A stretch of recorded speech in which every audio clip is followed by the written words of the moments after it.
हरि खड्का हेरो हरि खड्काको राम्रो बल राम्रो गोल नेपालको लागि यो पहिलो गोल हरि खड्काको दोस्रो मिनेटमै पेनाल्टी किक र नेपाल 1-0 अगाडि।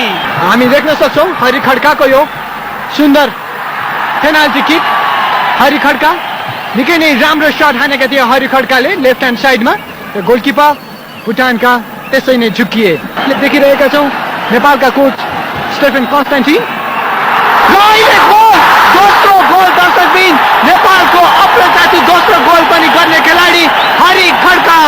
नरेश जोशीको राम्रो पास र हरि खड्काको हेड र नेपाल 2-0 अगाडि। हामी फेरि देख्न सक्छौं नरेश जोशीको निकै नै राम्रो क्रस र लो डाइभिङ हेडर हरि खड्का नेपालका चर्चित स्ट्राइकर। यताबाट उता अहिले हामी देख्न सक्छौं कि बसन्त थापाको निकै नै राम्रो क्रस र हरि खड्काको पास नरेश जोशीलाई पनि निकै नै राम्रो। छिरिङले बल त बचाउन खोजेका थिए तर नेपालका एस स्ट्राइकर नरेश जोशीले गोल गरे। फेरि पनि नरेश जोशी बलमा मिस पास।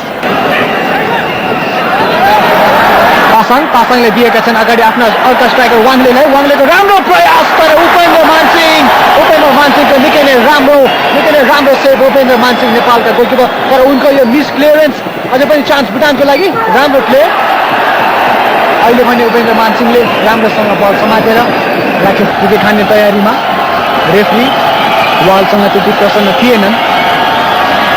दीपक अमात्य नेपालका क्याप्टेन। राम्रो चान्स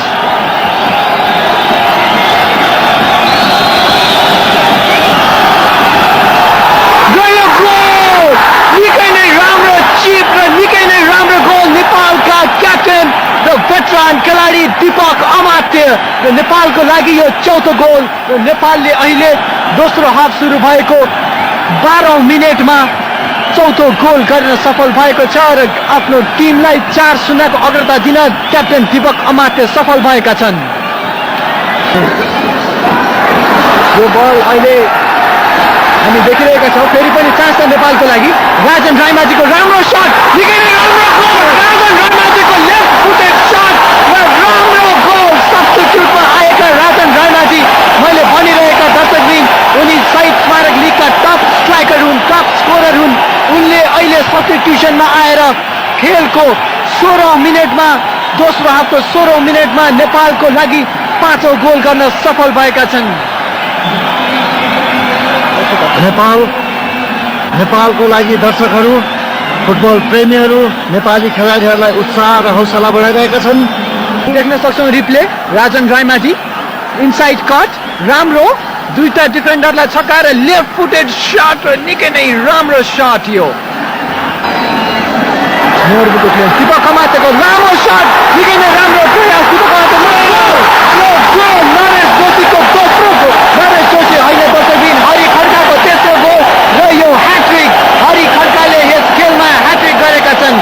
यसभन्दा अगाडि आइएम विजयनले इन्डिया र पाकिस्तान बीच भएको खेलमा पहिलो ह्याट्रिक गरेका थिए भने यस टुर्नामेन्टको दोस्रो ह्याट्रिक गर्ने खेलाडी भएका छन् नेपालका हरि खड्का।